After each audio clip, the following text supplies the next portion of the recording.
அனைத்து பத்திரிகை மற்றும் ஊடக நண்பர்கள் அனைவருக்கும் எனது அன்பான மாலை வணக்கம். இந்த இடம் வந்து உங்களுக்கு புதுசு கிடையாது. எங்களுக்கு இப்போ தான் எனக்கு ரொம்ப ரொம்ப புதுசு வந்துட்டுருக்கேன். இப்போ தான் கொஞ்சம் கொஞ்சமாக உங்களுக்கு தெரியும், எல்லாருக்குமே பரிச்சயமான முகம் தான் நான். ஆனால் மற்ற படங்களுக்கும் நீங்கள் பார்க்குறதுக்கும் இதுக்கும் என்ன ஒரு சின்ன வித்தியாசமாக இருக்கும் அப்படின்னு நான் இங்கே சொல்கிறேன். அப்படின்னா மெயினாக மக்கள் நாயகன் வந்து ஒரு 13 வருஷத்துக்கு அப்புறம் இப்போ தான் திரையில் வந்து நீங்கள் மறுபடியும் பார்க்க போகிறீங்க. அது ஒரு மிகப்பெரிய விஷயம். அது மட்டும் இல்லாமல் ராஜா சாரோட காம்பினேஷனில் மக்கள் நாயகன் வந்து பல வருஷத்துக்கு அப்புறம் இப்போ சேர்ந்து நடிக்கிறாங்க அப்படின்றது, அதில் எனக்கு கிடச்சிருக்க ஒரு மிகப்பெரிய வாய்ப்பு அப்படின்றது எல்லாமே ஒரு பெரிய பெருமையான விஷயம். ஸோ நீங்கள் தான் வந்து இதை வந்து அடித்தட்டு மக்களுக்கும் சாமானிய மக்களுக்கும் இதை கொண்டு போய் சேர்க்குற இடத்துல நீங்கள் இருக்கீங்க. ஸோ எல்லா உழைப்பையும் எல்லா பேர்த்தோட உழைப்பும் இப்போ கடைசியில் வந்து உங்கள்கிட்ட வந்து ஒப்படைக்கிறோம் நாங்கள். ஸோ நீங்கள் தான் இதை வந்து மக்கள்கிட்ட கொண்டு போய் சேர்க்கணும் அப்படின்னு உங்கள்கிட்ட வேண்டி விரும்பி கேட்டுக்கிட்டு இந்த படத்துக்கு நீங்கள் எல்லோரும் சப்போர்ட் பண்ணுவீங்க அப்படின்னு நம்புகிறோம். தேங்க்யூ. வணக்கம், என்னுடைய பேர் கார்த்திக் குமார். நான் இந்த சாமானியன் படத்தினுடைய கதாசிரியர். முதல்ல இங்கே வந்திருக்கிற எல்லா பத்திரிகை நண்பர்களும் சகோதர சகோதரர்களுக்கு என்னுடைய நன்றி, வணக்கம். என்னுடைய முதல் படம் இது என் கதையில் உருவாகிறதுக்கு. இத்தனை நாளாக நான் வந்து இந்த படத்துடைய எந்த விதமான ப்ரோக்ராமுக்கும் வந்து கலந்துக்க கூடாதுங்கிற ஒரு கொள்கையில் இருந்தேன். எதனால் அப்படின்னா அதில் நிறைய விஷயங்கள் இருக்குது. இன்றைக்கி அதில் வந்து அங்கீகாரம் அழிக்கப்படலாம், ஆனால் வந்து அடையாளத்தை அழிக்கக்கூடாது. இன்றைக்கி என்னோடய அடையாளம் இங்கே அழிக்கப்படுது. அதாவது 2015 எனக்கு நடந்த ஒரு உண்மையான சம்பவத்தை பற்றி நான் அனுபவித்த வலியும் வேதனையும், ஆல்மோஸ்ட் எல்லாருக்கும் அந்த பெயின் இருக்கும். ஒரு லோன் பற்றின ஒரு விஷயம், அதை நான் சொந்தமாக அனுபவித்து அது வந்து அதுலேருந்து கடந்து வந்து பல அவமானங்கள், என்னோடய பொருளாதார நஷ்டமும் கடன் பிரச்சனைனாலையும் நான் வந்து சில இழப்புகள் இழந்தேன். அந்த இழப்பு நடந்து முடிஞ்சதுக்கப்புறமா நான் வந்துட்டு இதை ஒரு கதையாக மாற்றி மதிசார்கிட்ட நான் சொல்லும்போது வந்து அவருக்கு அவ்வளோ பிடிச்சி போச்சு. பிடிச்சி இது ஒரு படமாக வளர வளர வளர நான் ரொம்ப சந்தோஷப்பட்டேன். ஒரு கதாசிரியராக இது வந்து எல்லாமே வந்து எனக்கு கிடைக்கும். எல்லா ஒரு முதல் அடி வந்து பயங்கரமாக இருக்கு. ஏன்னா என்னோடய கதையில் ராமராஜன் சார் ஹீரோ, ராஜா சார் மியூசிக் பண்ணுறாங்க, மதி சார் ப்ரொடியூஸ் பண்ணுறாங்க அப்படின்னு சொல்லி இந்த கதை வளர வளர நான் என்னெல்லாம் பொருளாதார கஷ்டங்களையும் என்னெல்லாம் நான் கடன் பிரச்சனையும் பார்த்தோமோ அதெல்லாம் ஒரு தயாரிப்பாளராக இவர் பார்த்தார். இந்த படம் வளர வளர இதுலேருந்து ஒவ்வொன்றா எனக்கு பறி போயிட்டே இருந்தது. இந்த இடத்துல நான் அதை சொல்லணும்னு நினைக்கிறேன். ஒவ்வொரு விஷயங்களாக பறி போயிட்டு இருந்தது. நான் எதுக்குமே இது வரைக்கும் ரியாக்ட் பண்ணல. கதை, திரைக்கதை, வசனம்லேருந்து திரைக்கதை போச்சு, வசனம் போச்சு, கதைன்னு ஒரு ஓரத்தில் அங்கே இருக்கு. இன்னைக்கு அதுவும் போகிற மாதிரி ஒரு சுச்சுவேஷன் இங்கே வந்து நிற்கிது. இதில் வந்து என் கதைங்கிறாங்க, என்னோட இதுங்கிறாங்க. ராமராஜன் சார் எப்பேற்பட்ட மனுஷன் அப்படிங்கிறது வந்து இண்டஸ்ட்ரியை தவிர்த்து ஒரு மக்கள் எல்லாருக்குமே தெரிஞ்ச ஒரு விஷயம். கிட்டத்தட்ட 15 வருஷத்துக்கு அப்புறமா அவர் ஒரு கதையில் நடிக்கிறாரு அப்படின்னு வரும்போது அவர்கிட்ட நான் கதை சொல்லும்போது அந்த கதைக்காக மட்டுமே அவர் வந்து அவ்வளோ ஃபீல் பண்ணி நான் பண்ணுறேன்ப்பா அப்படின்னாரு. இன்னைக்கு இவ்வளோ பெரிய தடங்கல்கள், இவ்வளோ பெரிய பிரச்சனைகள்லாம் தாண்டி நான் மதிசாரை வந்து என்றைக்கும் ஒரு தயாரிப்பாளராக பார்க்கல, ஒரு சகோதரராக தான் பார்த்துட்டு இருக்கிறேன். பல பிரச்சனைகளை கடந்து இந்த படம் இன்னைக்கு ரிலீஸ் ஆகுது. பட் ரிலீஸ் ஆகிற டைம்லையும் இது என்னோட கதை, இதாவது ஒரு சங்கம் அப்படி இருந்தால் அதில் எத்தனை அனுபவங்களும் எத்தனை பிரச்சனைகளையும் பார்த்து வந்தவங்க பாக்யராஜ் சாராக இருக்கட்டும், ஆர்கே செல்வமணி சாராக இருக்கட்டும், அவருக்கும் எனக்கெல்லாம் தனிப்பட்ட, நான் நேற்றுக்கு வந்தவன் ஒரு 4 வருஷமாக நான் இண்டஸ்ட்ரியில் போராடிட்டு இருக்கேன். அவ்வளோதான். எனக்கு எந்த சப்போர்ட்டும் கிடையாது, எனக்கு எந்த விதமான பேக்ரவுண்டும் கிடையாது. ஒரு கதை எழுதுனேன், சரி அது கடைசியாக வந்து படமாக வருது, இது வரைக்கும் நம்ம எதுவுமே பேசக்கூடாது அப்படின்னு இருந்தேன். ஆனால் இது போய் உண்மையான விஷயத்துக்காக அவங்க சப்போர்ட் பண்ணி பாக்யராஜ் சாராக இருந்தாலும் சரி, ஆர்கே செல்வமணி சாராக இருந்தாலும் சரி, ஆர்வேதிகுமார் சாராக இருந்தாலும் சரி, எல்லாருக்கும் இந்த இடத்துல நான் நன்றி சொல்லணும். ஏன்னா அவங்க உண்மையான விஷயத்துலேருந்து எல்லா சங்கத்துலேருந்து இது அவங்களுடைய அந்த கதைக்கும் இதுக்கும் சம்மந்தமே இல்லைன்னு சொல்லி லெட்டர் வரைக்கும் கொடுத்துட்டாங்க.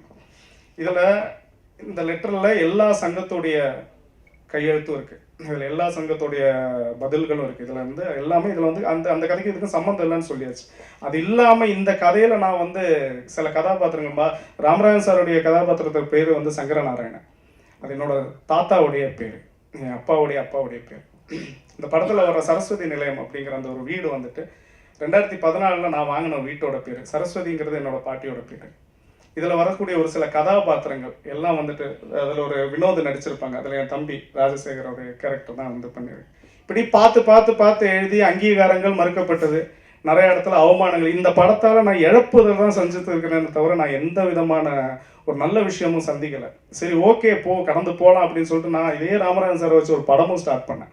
அதையும் சில பேர் நின்றுட்டு அதை தடுத்துட்டாங்க. அந்த படமும் வந்துட்டு பாதியில் நின்றுடுச்சு. ஸோ எத்தனை சொல்லி நானும் வெளியிலே வரக்கூடாது இதை பற்றி பேச. ஏன்னா இந்த மனுஷன் அவ்வளோ கஷ்டப்படுறாரு இந்த படத்தை ரிலீஸ் பண்ணுறதுக்கு, அவ்வளோ போராடுறாங்க. இப்போ அந்த போராட்டம் முடிஞ்சு இந்த படம் நல்லபடியாக வரணும் அப்படிங்கிற இதில் கடவுள் மேலே பாரத்தை போட்டு நானும் பொறுமையாக இருந்தது பார்த்தா இது கடைசியில் இப்போ மறுபடியும் ஏதோ ஒரு சில பேரோட சூழ்ச்சினால இது ஏன் கதைன்னு சொல்லிட்டு ஒருத்தர் வந்திருக்கிறாரு. ஒரு பத்திரிகை சகோதரர்களா நண்பர்களா எனக்கு நான் எந்த விதமான பேக்ரவுண்டும் கிடையாது. நான் திரும்பவும் சொல்கிறேன், எனக்கு சினிமாங்கிறது வந்து எந்த விதமான பேக்ரவுண்டும் கிடையாது. நான் ஒரு சாமானியன் தான். ஆனால் இந்த இடத்துல உங்கள் முன்னாடி ஒரு விஷயத்தை நான் வந்து எல்லாருக்காகவும், இது எனக்காக கிடையாது, என்னோட அங்கீகாரங்கள் நிறைய வந்து அழிக்கப்பட்டிருக்கு, மறுக்கப்பட்டிருக்கு. ஆனால் இந்த இடத்துல என்னோட அடையாளத்தை விட்டு கொடுக்க முடியாது. இந்த படம், இந்த படத்தினுடைய கதை, இந்த சாமானியன் குழந்தையோட உண்மையான தகப்பன் நான் மட்டும்தான், கார்த்திக் குமார்ங்கிற நான் தான். அது ஒரு சகோதர சகோதரிகளா, ஒரு பத்திரிகை நண்பர்களா, இது வந்து ஒரு சினிமாவுக்கு வரக்கூடிய ஒருத்தனுடைய அடையாளமே அழிஞ்சு போகுதுங்க. இது எத்தனை சொல்லி தாங்க முடியும்? நான் எங்கே போய் ஃபைட் பண்ண முடியும், எங்கே போய் பேச முடியும்? நேற்றுக்கு இப்போ செலிபிரிட்டி ஷோ போடுதேன், அங்கே வந்து 140 பேருக்கு மேலே இருந்தாங்க. ஒவ்வொரு டயலாகுக்கும் கை தட்டுறாங்க. அந்த டயலாக் ஃபுல்லாமே அந்த பவுண்டில் நம்ம பண்ணது. ஒவ்வொரு நாளும் நைட்டு 12 நாளில் உட்காந்து நான் எழுதி சார்கிட்ட ஒப்படைச்சேன். ஒவ்வொரு டயலாகுக்கும் கையடிகள் படுது, ஒவ்வொரு டயலாக்குகளும் வரவேற்கப்படுது. நான் இது வரைக்கும் எந்த ப்ரொமோஷன்லையும் கலந்துக்கல. நான் எந்த ஒரு ஆடியோ லான்ச்சில் கூட எனக்காக சரவண சுப்பியா சார் பேசினார். சரவண சுப்பியா சார் வந்துட்டு அவ்வளோ சொன்னார். இதில் வந்துட்டு 23 வருஷத்துக்கு அப்புறமா ராஜா சாரும் ராமராஜ் சாரும் இணைஞ்சிருக்கிறது, பல வருஷங்களுக்கு அப்புறமா மதி சார் வந்துட்டு ராமராஜ் சாரை கம்பேக் கொண்டு வந்திருக்கு, இதெல்லாம் கார்த்தியோட கதையினால தான் அப்படின்ட்டு. இது எதுவுமே வந்து ஒரு பெருமையாவோ இது எதுவுமே நான் இதனால எதுவுமே நேடலை. ஆனால் இழக்கிறதும் நிறைய இழந்துட்டேன். ஆனால் இந்த இடத்துல என்னோட அடையாளத்தை இழக்கிறதுக்கு நான் தயாராக இல்லை. திரும்பவும் சொல்கிறேன், சாமானியங்கிற குழந்தையோட உண்மையான தகப்பன் கார்த்திக் குமார். தேங்க்யூ. சாமானியன் திரைப்படம் நாளை வெளியாகும் நேரத்தில் பத்திரிகையாளர் அத்தனை பேரையும், ஊடகங்கள் அத்தனை பேரையும் சந்திப்பதில் எனக்கு மற்றற்ற மகிழ்ச்சி. அந்த ஒரு அரிய வாய்ப்பினை எனக்கு வழங்கிய மதிப்பிற்குரிய தயாரிப்பாளர் வி. மதியழகன் அவர்களுக்கும், இணை தயாரிப்பாளர் பாலா அண்ட் சதீஷ் அவர்களுக்கும், கதையாசிரியர் கார்த்திக் குமார் அவர்களுக்கும், அதற்குரிய டைரக்டர் ராகேஷ் அவர்களுக்கும், அன்பு தம்பி லியோ சிவா அவர்களுக்கும், அனைவருக்கும் நான் நன்றியை தெரிந்து கொள்கின்றேன். இந்த பத்திரிகையாளர் சங்கத்தின் சந்திப்பை பிரமாதமாக ஏற்பாடு செய்து நல்லபடியாக நடத்தி கொடுக்கும் அருமை பிஆர்ஓ அண்ணன் ஜான் அவர்களுக்கும் நான் நன்றியை தெரிவித்துக் கொள்கின்றேன். நான் வந்து திரைப்பட நாளைக்கு ரிலீஸ் ஆகும்போது பத்திரிக்கையாளர்னு பார்க்குறது இதுதான் எனக்கு ஃபஸ்ட் டைம். உங்களையெல்லாம் இப்படி சந்தித்து, இப்படி ஒரு படம் நடித்து, இவர் ஒரு படம் எடுத்து, இவர் படம் இயக்கி, இந்த மாதிரி இருக்கணும், பத்திரிக்கையாளர் பார்க்கணும்னு ஆண்டவனே அந்த விபத்திலிருந்து தப்பிக்க வைத்து, நாம் எத்தனையோ பத்திரிகையிலும் சரி, வாழ்க்கையிலும் சரி, டயலாக்லையும் சரி, மயிரிழையில் உயிர் தப்பினார் அப்படிங்கிற வாசகத்தை கேட்டிருக்கோம். நான் லைஃப்பில் அனுப்பிச்சேன். அந்த விபத்திலிருந்து மீண்டு வந்து சாமானியன்ற ஒரு திரைப்படம் நடித்து, அந்த படத்திற்கு நான் வெகு நாளாக ஆவலாக இருந்த அருமைக்குரிய இசைஞானி அண்ணன் இளையராஜா அவர்களை இவர் கொண்டு சேர்க்கும்போது எனக்கு மிக மிக சந்தோஷம். என்னுடைய படங்கள் இன்னைக்கும் வந்து வில்லேஜஸ், ஐ மீன் கவர்மெண்ட் பஸ் ஆகட்டும், பிரைவேட் பஸ் ஆகட்டும், லோடு லாரி ஆகட்டும், கண்டெய்னர் ஆகட்டும், ஆட்டோ ஆகட்டும், எதுவாக இருந்தாலும் எல்லோருமே இரவிலே தூக்கம் வரக்கூடாது என்பதற்காக அவங்க சொல்லக்கூடிய வார்த்தை நான் கேட்கின்றேன். இளையராஜா அவர்களும் அண்ணன் அவர்களும் நானும் அந்த சேர்ந்த பாட்டை கேட்டால் எங்களுக்கு தூக்கம் வரவில்லை, ஒரு மனசு இதமாக இருக்குது. அந்த மாதிரி அற்புதமான பாடல்களை கொடுத்த அண்ணன் இசையனை சேர்த்தது தயாரிப்பாளருக்கும் டைரக்டருக்கும் நான் ரொம்ப கடமைப்பட்டிருக்கேன். இப்போ தயாரிப்பாளர் சொல்லும்போது என்னென்னா, நான் நிறையா படங்கள் கதை கேட்டுட்டு தான் இருந்தேன், இல்லாமல் இல்லை. பட் எனக்கு அது செட் ஆகலை. ஏன்னா நம்ம வந்து அதை நடிச்சு கொடுக்கலாம். நடிகன்னா எல்லா வேஷமும் நடிச்சு தான் ஆகணும், அதுதான் நடிகன். ஆனால் அது எந்த ரூபத்தில் ஒரு கோட் ஆகும் பாருங்க. வரமே தலைவர் புரட்சி தலைவர் எம்ஜிஆர் இருக்காரு, நடிகத்தில் சுவாசா இருக்காரு. இப்போ உலகத்துக்கே நடிப்பு சக்கரவர்த்தி, நடிப்பை கற்றுக் கொடுத்தவர் யாருன்னா நடிகர் திரு சுவாசி சார். அதே மாதிரி உலகத்துக்கு முதிய வந்து ஒரு படத்தில் நடித்து தொடர்ந்து ஒரு 10 வருஷம் 3 தடவை ஜெயிச்சவர் புரட்சி எம்ஜிஆர் அவர்கள். அவங்கவுங்களுக்கு அவங்க உண்டான விஷயமா இருக்கணும். இப்போ உதாரணமாக தில்லானா மோகனம் என்ற படம் உங்களுக்கு ஞாபகம் ஒரு கரகாட்டக்காரன்னா அந்த படம் ஞாபகம் தில்லானா மோகனம்பால்.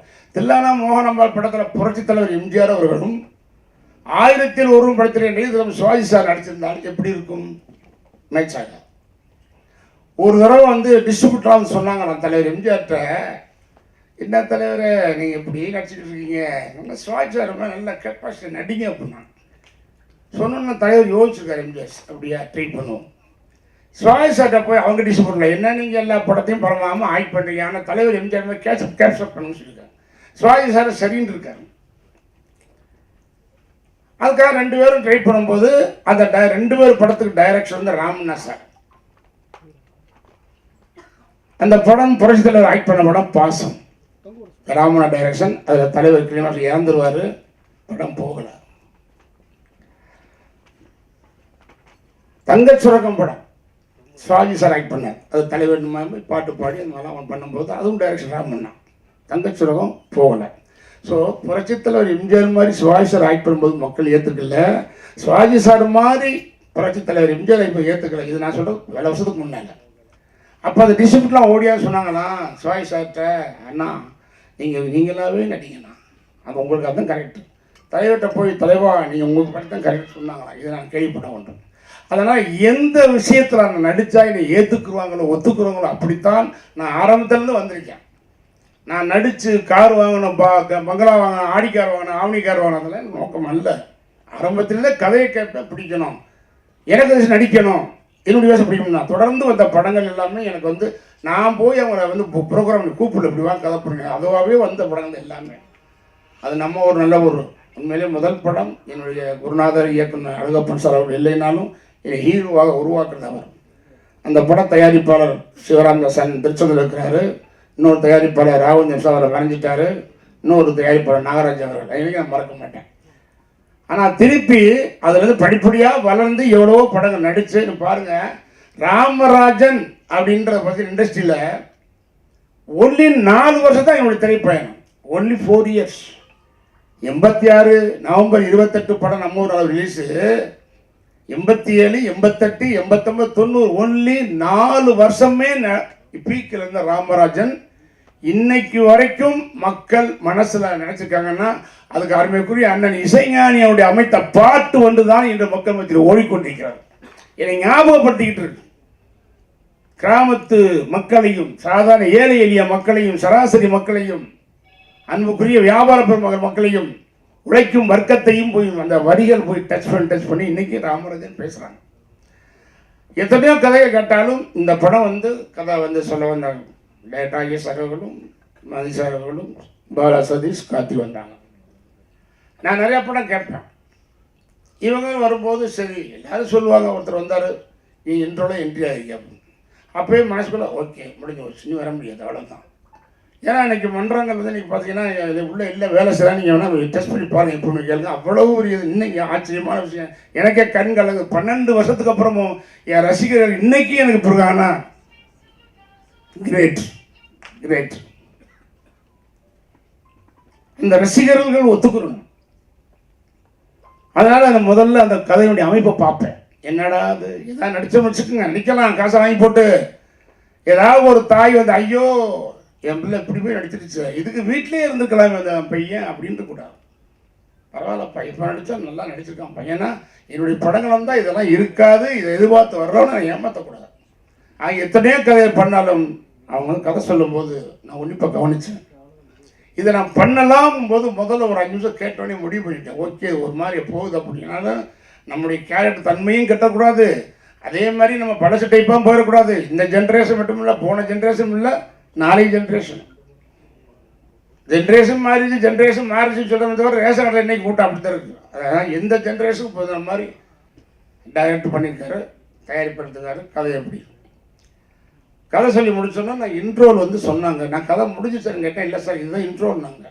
நீங்கள் படம் பாருங்கள் சார், பத்திரிகையாளர்கள் உங்களை மீறி ஒரு விஷயம் நாட்டுக்குள்ளே போகாது. வடகொரியா சரி கேள்விப்பட்டிருப்பீங்க, நான் கேள்விப்பட்டேன். அங்கேருந்து ஒரு நியூஸ் வெளியே போகாது, வெளியேருந்து ஒரு நியூஸ் உள்ள வராது. இந்த வடகொரியாமா நான் கேள்விப்பட்டேன். அது மாதிரி உங்கள் பத்திரிகையாளர்கள் ஊடகங்கள் இல்லாமல் இன்னைக்கு யாருக்கு எந்த நியூஸ் தர்றதில்லை. ஏன்னா எங்களுக்கு நியூஸை முதல்ல தெரிவிக்கிறத நீங்கள் தான் போகிறீங்க டிவியில். நீங்கள் சொல்லித்தான் நாங்கள் பார்க்குறோம் வீட்டில். இதுதான் உண்மை. அந்த மாதிரி என்னை பொறுத்த வரைக்கும் அவங்க சொல்லும்போது இந்த இன்ட்ரோல் பிளாக் பாருங்கள், 100% சினிமாவில் நான் வந்து பெருமைக்காக சொல்லலை, உரிமையாக சொல்கிறேன், உண்மையை சொல்கிறேன். நீங்கள் வேணால் விசாரிச்சு எழுதுங்க. ராமராஜன் சொல்கிறது உண்மையா பொய்யா? ஒரு திரையரங்கில் வந்து டூரிங் டாக்கீஸ், ஒரு சினிமாவுடைய அடித்தளம் ஆரம்பத்தில் வந்து ப்ரொடியூசர் பிள்ளையாசி போகிறா படம் எடுக்கலாம்னு, அதுக்கப்புறம் டைரக்டர், அப்புறம் ஆர்டிஸ்ட், கதை ஓகே பண்ணி எல்லாம் பண்ணி ஷூட்டிங் பண்ணி டப்பிங் பண்ணி எல்லாம் பண்ணி ரீதிக்காய் பண்ணி பாட்டு போட்டு எல்லாம் எடுத்து தேட்டர் ரிலீஸ் பண்ணி டிஸ்ட்ரிபியூட்டர் வாங்கி அப்புறம் பி சென்டர் சீசன் கடைசியில் போய் கிச்சறது அங்கே காவிரி அணைக்கிற தண்ணீர் கடமடைக்கு போகிற மாதிரி இந்த திரையரங்கத்தில் ஃபஸ்ட் காப்பி எடுக்கப்பட இங்கே லாஸ்ட் தான் டூரிங் டாக்ஸில் போய் நிற்கிறது லாஸ்ட் சினிமா. அந்த டூரிங் டாக்ஸிலிருந்து ஆரம்பித்த வாழ்க்கை தான் இந்த ராமராஜன் வாழ்க்கை. இது கடவுள் கொடுத்த வரப்பிரசாதம். அங்கிருந்து வந்து உதவி டைரக்டர், அசிஸ்டன்ட் டைரக்டர் ஆகி, டைரக்டர் ஆகி, நடிகனாகி, ப்ரொடியூசர் ஆகி, டிஸ்ட்ரிபியூட்டர் ஆகி, ஏன் தியேட்டர் கூட வாங்கினேன். கதை சொல்லும்போது அழகாக சொன்னார், யாரோ கதை இன்ட்ரோல் பாருங்க. நீங்கள் எல்லாம் கண்டிப்பாக இது மாதிரி ஒரு இடைவேளை எந்த படத்தை வந்ததில்லை. நானும் படம் 5 வருஷம் தியேட்டரில் செஞ்சேன். சின்ன வயசுலேருந்து படம் பார்க்கறதே படம் பாருங்கவே. இந்த இன்ட்ரோல் கிடையாது. அருமையான சப்ஜெக்ட், மக்களுக்கு அன்றாடம் இது நடக்கக்கூடிய ஒரு விஷயம், எல்லோரும் மனதையும் பாதிக்கக்கூடிய விஷயம். நீங்கள் எல்லாம் பார்க்குறேன், என்ன ராமராஜ் இதையே சொல்கிறாரு, எப்போ தான் இன்ட்ரோலுங்கிறார் அதுங்கிறாருங்கிறாரு. அந்த மாதிரி நடக்கிற விஷயம். நான் படம் எவ்வளோ பார்த்துருக்கேன், 100 படம் வேலை செஞ்சிட்டேன். இல்லை, அவங்க கதை சொல்லி முடிச்சோன்னே டைரக்டர் இருக்கும்போது சப்ஜெக்ட் சூப்பர் சார், நல்லா இருக்குது, என்ன டைட்டில்னு கேட்டேன். ஏன்னா எனக்கு எப்போவும் இந்த டைட்டிலுங்கிறது மிகப்பெரிய ஒரு விஷயம். ஏன்னா அந்த டைட்டில் வந்து நம்ம மனிதர்களுக்கும் இந்த அண்ணன் நெல்லேஸ்வரர் சுந்தரராஜன் பார்த்தா நெல்லேஸ்வரர் ஞாபகம், அந்த பேர் தான் முக்கியம். அதனால் டைட்டில் வந்து ரொம்ப கேர்ஃபுல்லாக பார்ப்பேன். அப்போ அவங்க வந்து வேற ஒரு டைட்டில் சொன்னாங்க, இல்லை சார் சரியாக வராது, அது நான் வந்து அப்புறம் சாமானியன்னு சொன்னாங்க. சாமானியன்னு சொன்னோன்னே எனக்கு டக்குன்னு ரீச் ஆச்சு. எனக்கு வேற ஒருத்தர் சப்ஜெக்ட் சொல்லும் போதும் இந்த மாதிரி ஒரு டைட்டில் சொன்னார் சார். அது சொல்லாமல் என்ன அது எப்படி உங்களுக்கு தெரியும் அப்படின்னு. இல்லை சார் இது நான் 4 வருஷம் என் கம்பெனியில் மெயின்டைன் பண்ணுறேன் அப்படின்றார். நல்ல டைட்டில், ஓகே சூப்பர். நான் எடுத்துட்டேன். எடுத்து வந்து போய் சொன்னது மாதிரி இல்லாமல் அப்படியே ஸ்கிரீனில் அழகாக டைட்டில் எடுத்தார்.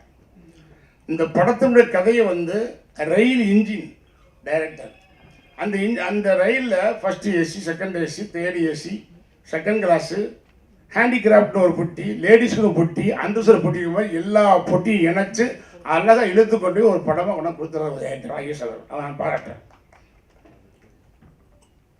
ஒவ்வொரு கேரக்டர் சின்ன சின்ன கேரக்டர்ஸ் கூட நான் ரொம்ப ஒரு என்ன ஏன் வந்தது கதை சொல்லி முடிச்சோன்னு நான் உங்களுக்கு கை கொடுத்தேன். டைரக்டருக்கும் அவன் கதாசிரியர் இருக்கும். ஏன் கை கொடுத்தேன்னா அந்த சொன்ன உடனே நான் கை கொடுத்தது சூப்பர் கதை இன்ட்ரோல் வரைக்கும் நான் சந்தோஷமாக கை கொடுத்த கேளுங்க, ரொம்ப தேங்க்ஸ் சார். இந்த படத்தில் எனக்கு ஜோடி இல்லை. ஏன் தெரியுமா, இது காலகட்டம், இப்போ வேண்டாம் அதல்ல. ஜோடியில் ஆடி போகிறத முதல்ல நான் கேட்கவும் இல்லை, அவங்க போட முடியும். அருமையான மேட்டர், ரொம்ப தேங்க்ஸு. ஜோடி இல்லை, ஆனால் எனக்கு ஜோடி கொடுத்துருக்கீங்க. லெஃப்டில் ராதாரவன், லெஃப்டில் பாஸ்கர் தான் போதும், நம்மளுக்கு தாங்கிட்டு போகிற தூணை இருப்பாங்கன்னு நினச்சி கரெக்டாக அதை டைரக்டர் ஹேண்டில் பண்ணி ஓடி விட்டார். ஆனால் எனக்கு ஏதோ ஒரு சின்ன ஒரு குறைபாடு மனசு இருந்தது, போகுது ஓகே அப்படின்னா. என்ன மனசுக்குள்ள ஓடிக்கிட்டு இருக்குன்னா, அது அண்ணன் ராஜான்னு இருந்தாலும் கிளேதண்ணன் நிலைக்கு ரொம்ப நாளாக எனக்கு போக முடியல. ஏன்னா பட்ஜெட்டு அப்படியே போக முடியல. ஆனால் ஒரு ஸ்டேஜில் டைரக்டர் ப்ரொடியூசர் சொல்லி இளையராஜன் எப்போ இருக்கும், ஐயோ சார் இப்போடா கேட்பீங்க சார், ரொம்ப வருஷம் ஆச்சு சார் அண்ணன் படம் 2000 பண்ணது சார், 20 வருஷம் ஆச்சு, உடனே கூட்டிட்டு ஓனி ராஜான்னுட்டேன். ஆனால் அந்த படத்தில் வந்து பாட்டு இல்லை, அதனால நான் அவங்கள ப்ரெஸ் பண்ணல. ஒரு சீக்வன்ஸே இருக்கும், பட் அதை அண்ணன்ட்ட கேட்டேன்னா அண்ணன் அழகாக சொன்னார், ராஜா அண்ணன் ஏய் நீயும் நானும் சேர்ந்தா ஆடியன்ஸ் பாட்டு எதிர்பார்ப்பான், நீ பாட்டே இல்லாமல் படம் கொண்டாந்துருக்கேன். இல்லைண்ணே யாருமே வரலண்ணே, உங்கள்கிட்ட வந்தாங்க, பண்ணி கொடுத்துருக்கேண்ணே, அழகாக ஒரு பாட்டு போட்டார் சார். நம்ப மாட்டீங்க, இன்னைக்கு உலக அளவில் ஒரு இசை விஞ்ஞானி 1007 படங்கள் நினைக்கிறேன், இன்னைக்கு இல்லை எந்த ஜென்ரேஷனுக்கு போதும் பாட்டு போட்டவர் அவர் வந்து சார் பேசி முடிச்சோன்னு டைரக்டர் சொல்கிறாரு நான் 10% முடிச்சுட்டு வந்தாச்சு. திடீர் எந்த விதமான கமிட்மெண்ட்ஸுக்கு பண்ணல, எதுவும் பண்ணல சார். ராஜன் சொன்ன வார்த்தை, மேனேஜர் சிவராம் சார் பேசுகிறார் என்கிட்ட, அண்ணே உங்கள் ரீலில் எடுத்து உடனே அனுப்புங்க, ரீல் கடி அண்ணே ஸ்டார்ட் பண்ணுறாங்க. நல்லா கேட்டு பிடிச்சிருக்கேன். என்ன சார் ராஜனை சொன்ன வார்த்தை இன்னைக்கு வந்து எங்கேயும் பார்க்க முடியாது. நான் பார்த்துருக்கேன், பிஸியான கரகாட்டக்காரன் பாட்டுக்காரன் அவர் அண்ணன் பார்த்துருக்கேன். அவர் பாருங்க என்ன ஒரு உணர்வு அன்பு இருந்தால் அந்த மண் வாசனையோடது. ராமராஜன் படம் மேனேஜர் பேசுகிறாரு, மேனேஜர் சொல்கிறாரு நீ உடனே ரீல் அனுப்புங்க, ரீல் கடி ஸ்டார்ட் பண்ணிட்டா சார். எந்த கமிட்மெண்ட்டும் இல்லை, ரீல் கடி ஆரம்பிச்சார். அட்வான்ஸ் வாங்கல, அதான் சொல்கிறேன். இதுவுமே வாங்கலாம், அட்வான்ஸ் வாங்கல, ஒன்றுமே பேசலை சார். Reel அனுப்புன்ட்டார் sir. போட்டுட்டு அவர் தூங்கும்போது அப்புறம் நான் போகும்போது ஒரு நாள் நீ உள்ளே வான்னு கூப்பிட்டு போர் பாரு அப்படின்னு அந்த இடத்துக்கு போகும்போது ஒரு மியூசிக் போட்டிருப்பாரு. ஏன்னா கரகாட்டக்காரத்துக்கு போடுறப்ப மியூசிக்காது இங்கிலீஷ் படம் மாதிரி இருக்குன்னு சொன்னேன் அவர்கிட்ட. நான் இங்கே வான்னு பாட்டை காமிச்சார். ஸோ எதுக்கு நான் சொல்கிறேன்னா சார், உணர்வுபூர்வமாக படங்கள், வசனங்கள், ஃபைட்டுகள் இதுக்கெல்லாம் ரீப்ளேஸ்மெண்ட் கிடையாது. ஆனால் திரைப்படத்தில் வந்து ஒன்ஸ் மோர் கேட்குறதும் ரிப்பிட்டேஷன் ஆடியன்ஸும் வருவது சாங்குக்கு மட்டும்தான் வரும். அந்த அருமையான பார்வை கொடுத்த ராஜான் அவர்கள் அழகாக பண்ணியிருக்கிறார். அவரே ஒரு சுச்சுவேஷன் உருவாக்கி அந்த இடத்துல ஒரு பாட்டை வைக்க சொல்லி கிளைமாக்ஸ் ஒரு அருமையான சிவது அவரே ஒரு அருமையான பாடகர். அவர் மலையாள மியூசிக்கார் சூப்பராக படிக்கிறார். அந்த டிஎம்எஸ் அவர்கள் மாதிரி சேஜாஸ் மாதிரி அழகாக படிக்கிறார். ஒரு நல்ல படம் உண்மையிலே. எனக்கு என்ன ஒரு நல்ல படத்தை நடிச்ச பரவாயில்ல. எனக்கு வந்து ஒரு உணர்வை வந்து எனக்கு தனி எல்லாரும் எழுதிங்க சார், ரொம்ப நன்றி கடன்பட்டிருக்கு. ஒரு வார்த்தை வெல்லும், ஒரு வார்த்தை கொல்லும். திருப்பி திருப்பி திருப்பி நீங்கள் கதாநாயகனை தான் நடிப்பாராம், ஹீரோவை தான் ஆக்ட் பண்ணுவாராம், ஹீரோவை தான் ஆக்ட் பண்ணுவாங்க சொல்லி சொல்லி சொல்லி சொல்லி அவங்க ஹீரோவை தான் வந்து புக் பண்ணாங்க. இல்லைன்னா வேற பேர் போட்டிருப்பாங்க. ஒருத்தர் என்ன சொன்னா பாயில வர்ற மீதில் போயிடுறேன், ஓகே. அப்புறம் கிளைவாசம் என்ட்ரி ஆகிருக்கீங்க, அப்புறம் இன்ட்ரோ என்ட்ரி ஆகி இப்படிலாம் வருது. நான் கணக்கு பார்க்கும்போது என்னடா இப்படிலாம் போனால் நம்ம ரசிகர் தான் சொல்லுவான். அவங்க இப்போ நீ சும்மா இருக்கலாமே, ஏன் போய் நடிச்சதில்ல? அதான் சொல்லி உரிமையோட கேரக்டர்லாம் பண்ணாத, ஹீரோ தான் ஆக்ட் பண்ணணும். உரிமையோடு சொல்கிறேன், என் தம்பி மாதிரி. இந்த படத்தில் ஒரு ஜோடி இல்லாமல் ஆக்ட் பண்ணுறேன்னு கேட்குறான். இல்லை தம்பி, அடுத்த படத்தில் போய் சொல்லுங்க, கதை முடியும். ஸோ அந்த மாதிரி வந்து எனக்கு வந்து ஒரு என்ன சொல்கிறேன்னு தெரியல. ஒரு அற்புதமான படத்தை நடித்த பெருமை எனக்கு சந்தோஷம். பரவாயில்ல, 45 50 படம் நடிச்சிடும் பார்த்தேன். ஏன்னா வந்துட்டேன், எல்லாம் நெருக்கி வந்துருச்சுல. ஒரு அமைஞ்சது அதுவா அமைஞ்சது கெடுத்துட வேண்டாம். ஒரு குடம் பாலில் ஒரு துளி விஷம் விட்டாலும் ஒரு குடம் பால் கெட்டு போன்னு சொல்ல மாதிரி இந்த 44 தாண்டி வந்துட்டு போய் 44லேயே நிற்குதையா. சே, இத்தனை தயாரிப்பாளர், இத்தனை டைரக்டர், எத்தனை ஆர்டிஸ்ட், எத்தனை டெக்னீஷியனை உருவாக்கி கொடுத்தோம். ஆனால் வந்து 44 நின்று வச்ச சினிமாவில் நமக்கு 144 போட்டாங்கப்பா அப்படின்னு நினச்சேன். ஒரு படம் வந்துச்சு, மாரி டு செல்வர் அசோசியேட் பிரவீன் கதை சொல்லி அந்த கதை கொஞ்சம் அப்படியே ஒரு மாறு இருக்கும், நடிச்சிருவோம், ஓகே போ அப்படின்னு ஒருத்தர் இருந்தான். இல்லை சார் நல்லா இருக்கு சார் வித்தியாசம், ஓகே சார் நடிச்சிட்டேன். மார்ச் 20 2020 மார்ச் 24 அம்மாவாசை அன்னைக்கு அட்வான்ஸ் பண்ண கொடுக்குறேன்னு சொன்னாங்க சார். பாருங்கள், இங்கே என் படம் 44 படம் நிற்கிது, 144 நினைக்கிறேன். 2020 மாதம் மார்ச் மாதம் 20ஆம் தேதி இந்தியாவும் ஊரடங்கு கொரோனா 144. எனக்கு திக்குன்னு என்னடா அது இப்படி படம் 3 வருஷம் வெளியே வர முடியல. ஸோ இப்படி இருக்க முடியாது. நான் சாதாரண மனுஷன்னா நம்ம மட்டும் நடந்து போகலாம், அவங்கள போகலாம் அப்படின்னு. அப்படியே தான் வாக்கிங் போனால் கூட பாரு எப்படி இந்த ராமராஜ் இப்படி ஆகிட்டு. ஸோ அது நம்ம ஊரில் அப்படி இப்படியே கிடந்தாங்க. ஆனால் அந்த 45 50 நினச்சேன், 50 கூட நடிச்சா அது ஓகே. சினிமாவில் ஒரு ரெக்கார்டாக இருக்கும். ஆனால் ஒரு 50 கூட சோலோ வரத்தானே செய்யும் சார். ஒரு மனுஷனுக்கு ஆசை வரக்கூடாதா? பேராசைப்படக்கூடாது. படத்தை பாருங்க, ஆசைப்படலாம். ஆசைப்பட்டேன், ஆக்சிடென்ட் ஆயிடுச்சு. ஆடி தள்ளிபடி மாதிரி 5 குறைச்சிட்டேன். வேணாம், 50 வேண்டாம், 45 போதும். கரெக்டாக 45 நிமிஷம் அழகாக கொண்டாந்து மதியனா சார்களும் பாலா சதீஷ் அவர்கள் இணைஞ்சு அற்புதமானது. அவர் கதை என்ன டைரக்டர் சார் தம்பி சிவா அவர்கள் உண்மையிலேயே ரொம்ப அந்த கேரக்டர் தன்மையாக பண்ணியிருக்காரு. கூட நடித்த நக்ஷா அவர்கள், ஸ்மிருதி வெங்கட், தீபாக்கா எல்லாம் நல்லா நடிச்சிருக்காங்க. நக்ஷா சார்னா அருமையாக பண்ணியிருக்காங்க. அது மாதிரி இன்னொரு வரையும் என்ன, எனக்கு இந்த படத்தில் ரொம்ப ஒரு முக்கியமான கட்டம் வந்து ராதாரி வேணும் எம்எஸ் பாஸ்கர் கூட நடிச்சது மிகப்பெரிய ஒரு தூண் மாதிரி. ஏன்னா ரவியண்ணன் நான் வந்து ஆக்ட் பண்ணும்போது அசண்டாக இருந்தது பழக்கம். ரவியண்ணன் எம்எஸ் பாஸ்கர் வந்து நான் அசண்டாக்கும் போது அவரோட குரூப் வைஸ் தரும்போது பழக்கம். 2 பேருக்கும் அறிஞ்ச முகங்கள். ஆனால் வரும்போது பயணம் ஈஸியாக இருந்தது. ஆனால் இந்த படத்தை என்ன ஒரு இதுனா கரெக்டாக கேஎஸ் ரவிக்குமார் டைரக்டர் ஒரு மேட்டை சொல்லும்போது சார் சொன்னார் போட்டுருவோம் அப்படின்னு. ஆனால் இந்த கேரக்டர் வேண்டாம், அது கொஞ்சம் கம்மியாக இருக்கும், பெரிய கேரக்டர் போட சொல்லி கேஎஸ் ரவிக்குமார் உள்ளே வந்தார். அது ஒரு அன்புக்கு என்னுடைய அழைப்பு கட்டுப்பட்டு இந்த படத்தை நடிக்க ஒத்துக்கிட்ட டைரக்டர் கேஎஸ் ரவிக்குமாருக்கு நான் ரொம்ப நன்றி சொல்ல கடமைப்பட்டிருக்கேன். ஏன்னா கேஎஸ் ரவிக்குமார் கடைசியாக வந்து என்கிட்ட தான் ஒரு 14 days அசோசியேட்டை மட்டும் ஒர்க் பண்ணார் பெத்தமிழ்ஸ். அது இன்னும் நின்று வச்சு நிற்கலை. ஆனால் அதுக்கப்புறம் அவர் போய் படம் பண்ணி மிகப்பெரிய ஒரு டைரக்டர் ஆகிட்டார். எனக்கு சந்தோஷம், மாரி பரவாயில்ல. அந்த மாதிரி நன்றி விசுவாசம் எல்லாமே அந்த ரவிக்குமார் மறக்க முடியாது. அது மாதிரி டெக்னீஷியன் கேமராமேன், எயிட் ஃபைட் மாஸ்டர் சிவா எல்லாருமே ரொம்ப அருமையாக பண்ணாங்க. ஒன்றும் இல்லை, இதான் பத்திரிக்கையாளர்கள்லாம் உண்மையிலே ஓப்பனாக சொல்கிறேன். அது சில எதிரையுமே நிறைய குறைகள் இருக்கும், இல்லாமல் இருக்காது, எதுவும் பண்ண முடியும். மேலும் இருக்கும், மேடு இருக்கும், பல்ல இருக்கும். துன்பம் இருக்கும், இன்பம் இருக்கும், கஷ்டம் இருக்கும், நஷ்டம் இருக்கும், அதெல்லாம் இருக்கும். குற்றங்களை இருக்கு, குறைகளை நீக்கி நிறைகளை எழுதி தயவு செய்து ஒரு உயிர் பிழைத்து வந்த ஒரு மனிதனை மீண்டும் மக்களிடம் நல்லபடியாக கொண்டு போய் சேர்க்கும் என்று இங்கே இருக்கக்கூடிய பத்திரிகையாளர்கள் மத்தியிலும் ஊடக மத்தியிலும் உங்கள் கால்களை ஒவ்வொரு காலத்தோடு கேட்கிறேன். படத்தை நல்லபடியாக மக்களை சேர்க்கலாம். உள்ளதை சொல்லுவீங்க, எனக்கு பத்திரிக்கை போய் சொல்லாது, உண்மைதான் எழுதும். ஆனால் மக்கள்கிட்ட போய் சேர்க்கறது எந்த விஷயமாக, அது அரசியலாகட்டும், சினிமா ஆகட்டும், குடும்பம் ஆகட்டும், ஆஃபீஸ் ஆகட்டும், எதுவாக இருந்தாலும் மக்களிடம் சேர்க்கறது ஊடகங்களும் பத்திரிகையாளர்கள் தான். அதனால் இந்த அருமையான படத்தை பார்த்து நல்லபடியாக விமர்சனத்தை எழுதி எனக்கு ஒரு வார்த்தையும் அவர் ராகேஷ் அவர்களுக்கும் எல்லாருக்குமே ஒரு மறுவாழ்வு கொடுக்க வேண்டும் என்று உங்களை பணியன்போடு கேட்டுக்கொண்டு நன்றி கூறுகிறேன். வணக்கம். ரொம்ப நன்றி சார். 2 ஆண்டுகள் ராத்திரி பகலாக உழைச்சி 36 ஆர்டிஸ்ட் காம்போவில் கொண்டு வந்து வேர்வை சிந்தி படத்தில் ஒர்க் பண்ண 100 டெக்னீஷியனுக்குமே தெரியும், வெளியில் கேளுங்க. அப்படி காப்பி ரெடி பண்ணி இன்றைக்கி கொண்டு வந்து இந்த இடத்துல சேர்த்துருக்கோம். திடீர்னு கடைசி நேரத்தில் வந்து கதை என்னது, நான் இப்போ இந்த ஹீரோட்ட சொன்னேன், அந்த ஹீரோட்ட சொன்னேன், நிறைய பேர் சொல்லிட்டு தான் இப்போ நிறைய வீடியோஸ் பார்த்துருப்பீங்க நீங்கள். அவங்கெல்லாம் டேரக்டர் ஆகும்போது அந்த லட்சணம் தெரியும் சார், அந்த வழி என்னன்னு தெரியும். எனக்கு இது 4th ஃபிலிம். தம்பி கோட்டை தகடு தகடு மறைந்திருந்த பார்க்க மர்மம் என்ன, இது சாமானியன் என்னோட 4வது படம். ஸோ வந்து என்னன்னா, நான் டிஎஃப்டி படித்தேன், கோல்டு மெடல் ஸ்டூடெண்ட்டு. என்னோட எல்லா படத்துக்கும் ஸ்கிரிப்ட் நான் தான், ஓகேங்களா. அதனால் வந்து அவ்வளோ ஹார்ட் ஒர்க் பண்ணும்போது எவனோ ஒருத்த உரிமை கொண்டாடும் போது கர்மா இருக்குது, காலம் பதில் சொல்லும். அவங்க நடிகர் சிவகுமார் சார் சொல்கிற மாதிரி ஒருத்த வாழும் போது தெரியும்பாங்க நல்லவன் யாரு கெட்டவன் யாருன்னு. அதனால் எதுக்கும் எக்ஸ்ப்ளனேஷன் தேவையில்லை, படம் பேசும் சார். வாழ்த்துக்கள் அனைவருக்கும். பார்த்துட்டு சொல்லுங்கள், ஏதாவது கேள்விகள் இருந்தால் சொல்லுங்கள் சார், தன்மையோட பதில் சொல்கிறோம் ப்ளீஸ். சொல்ல மாந்துட்டேன் சார். அதாவது என்னென்னா, டைரக்டர், கதாசிரியர், ப்ரொடியூசர் வந்து கதை சொன்னது ஓகே. பட் ஒன் திங் என்னென்னா, இன்னைக்கு கதை வேறு ஒருத்தன்னு சொல்லி பேசுகிறேன். நான் ஓப்பனாக சொல்கிறேன், என்கிட்ட சொன்ன கதை அதுதான். ஆனால் கேரக்டர்ஸெல்லாம் நான் மாற்றிட்டேன். உண்மையா சார்? இவங்க ரூட்டில் போனாங்க, அந்த ரூட்டு வேணாம். பிகாஸ் நான் எக்ஸ்-எம்பி, பார்லிமெண்ட்டில் வந்தவன். நான் மக்களுக்கு நல்ல கருத்தை சொன்னால் தான் அந்த எம்பியை உட்காந்து கிடையாதுன்னு சொல்லி அந்த மேட்ரு வேணாம், அது செல்ஃபிஷ் ஆகிடும்னு சொல்லி அந்த கண்டென்ட், இவங்க சொன்ன கண்டென்ட் ரூட்டை மாற்றி போனது சொன்னது நானும். சாரும் பண்ணாங்க, சார் பண்ணாங்க, ஓகே.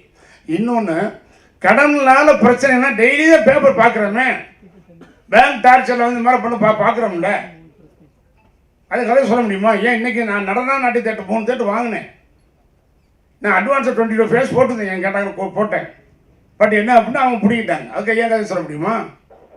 இதாவது என்னென்னா, ஒருத்தர் ஷூட்டிங் எடுக்கும்போது அதை ஃபாலோ பண்ணி இதை சீன்களை கன்செப்ட் எடுத்து தெரியுமா சார்? எப்படியும் ஒரு சீன் ஒரு ஹீரோ ஆக்ட் பண்ணுறாருன்னா ஒரு 4 நாள் 10 நாள் ஷூட்டிங் போய் கேட்ட ஒரு ஆளை விட்டு போனால் அவன் சொல்லி போகிறான். உடனே போய் ஒரு எழுதி ஒரு கவர் பண்ணி ஒரு ரிசீவ் பண்ணி பார்ப்பேன் போட்டு. அப்படி முடியாது. ஏன்னா சொல்கிறேன், இவங்க கதை இன்னொருத்தர் சொல்கிறாருன்னு சொன்னால் இவங்க வந்த கேரக்டர்ஸ் அண்ட் ரூட்டு அந்த கதை தான். ஆனால் அதை மாற்றி வேற ஒரு ரூட்டில் போனது, அதை ஒரு டைரக்டர் பிரமா பண்ணுறேன்.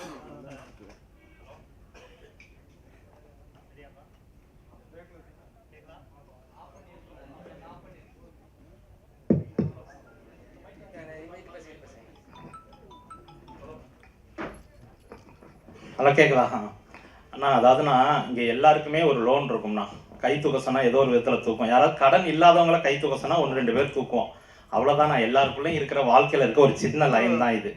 பொதுவான விஷயத்துக்கு தனிப்பட்ட முறையில் எவனும் உரிமை கொண்டாடக்கூடாதுங்கிறது தான் எங்களுடைய எழுத்தாளர் சங்கமும் தயாரிப்பாளர் சங்கமும் எங்களது இயக்குனர் சங்கமும் அதைத்தான் சொல்லி இன்னைக்கு இது பண்ணியிருக்கு, லெட்டர் கொடுத்துருக்கு. சங்கத்துக்கு நம்ம கட்டுப்படணும். பாலியல் வன்கொடுமை, குழந்தை இதுன்னு சொல்லி இது பண்ணுறது, பொது விஷயங்கள் இருக்குல்ல நாட்டில், இராணுவத்தை பற்றி எடுக்கிறது, அரசியலை பற்றி எடுக்கிறது, கடனை பற்றி எடுக்கிறது, இதெல்லாம் பொதுவான விஷயங்கள். இதுக்கெல்லாம் யாரும் உரிமை கொண்டாட முடியாது. எல்லார் வாழ்க்கையிலுமே கனெக்ட் ஆகிற ஒரு விஷயம். அதை எவ்வளோ பெஸ்ட்டாக ஸ்க்ரீன் ப்ளே பண்ணி, டயலாக் பண்ணி, டைரக்ட் பண்ணி உங்களுக்கு கனெக்ட் ஆகி கண்கலங்க வைக்கிறோமோ அதுதான் that is the captain of the ship. So என்ன சொல்ல வரோம் அப்படின்னா, எல்லார் வாழ்க்கையிலையும் உள்ள கதை, இதுக்கு யாரும் உரிமை கொண்டாட முடியாது. நான் அது சம்மந்தப்பட்டு கேஸ் போட்டவங்களுக்கு சொல்கிறேன். அதனால் அதெல்லாம் ஃபேஸ் பண்ணுறதுக்கு நாங்கள் ரெடியாக தான் இருக்கோம். எனிவே ரொம்ப நன்றி. ஒரு நல்ல படைப்பை உங்கள் முன்னாடி கொடுத்துருக்கோம். ப்ளீஸ். எல்லாருக்கும் நன்றி. ஏன்னா நான் அந்த ராமராஜன் வந்து மீண்டும் அந்த திரையில் வந்து நீங்கள் பார்க்குறீங்க, அது ஓகே. ஆனால் இந்த ஒரு நல்ல வாய்ப்பு, நான் என்னைய டைரக்டர் ஆக்கினது யார், ஹீரோ ஆக்கினது எல்லாம் யார், மெட்ராஸ் விட்டது எங்கள் நான் எந்த தேட்டரில் வேலை செஞ்சோனோ அந்த முதலையும் உள்ளே விட்டார். யாரையுமே மறக்க மாட்டேன். திருப்பி கம்பேக்ன்ற பேரில் 45வது படம் அமைத்து கொடுத்த அருமைக்குரிய எனது தயாரிப்பாளர் மதியன் அவர்களுக்கும், அன்புக்குரிய பாலா சதீஷ் அவர்களுக்கும், கதாசிரியர் கார்த்திக் அவர்களுக்கும், படத்தை அருமையாக இயக்கிய அண்ணன் ராகேஷ் அவர்களுக்கும், ஒத்துழைப்பு தந்த தம்பி லியோ சிவா அவர்களுக்கும், அவர் இந்த படத்துக்கு மிகவும் கஷ்டப்பட்டிருக்காரு. எல்லோருக்கும் நான் நன்றி தெரிவிக்க என்றென்றும் உங்களை நான் மறக்கவே மாட்டேன். நன்றி, வணக்கம்.